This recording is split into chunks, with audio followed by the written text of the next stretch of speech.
కాదే మీ అన్న ఊరుకుంటా ఆడే. ఏ నువ్వు మా అన్న గురించి ఊక మాట్లాడకు. నేనే భయపడతాను మా అన్నకు. నువ్వు ఎందుకు భయపడతానో చెప్పు. వాడు ముందే మొరటోడే. అసలు నువ్వు నన్ను పెళ్లి చేసుకుందాం అనుకుంటానా వద్దనుకుంటానో చెప్పు. అరే చేసుకుందామానే కదా నేను చెప్పింది. ఏమో తీర గుడికి వచ్చినాక మళ్ళా మా అన్న గిన్న అని మాట్లాడతాను. నువ్వు రా ముందు. వస్తానది.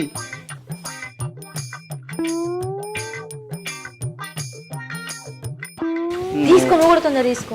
అగో అటు మీ అన్న గడుపుతండి. అన్న వద్దన్న. అన్న అన్న ఆయన అంటే నాకు ఇష్టం అన్న. అన్న ఏమన్నా అన్న వద్దన్న. అన్న ఏడ్చి పెట్టన్న. అన్న వద్దన్న. అన్న ఏ బొమ్మది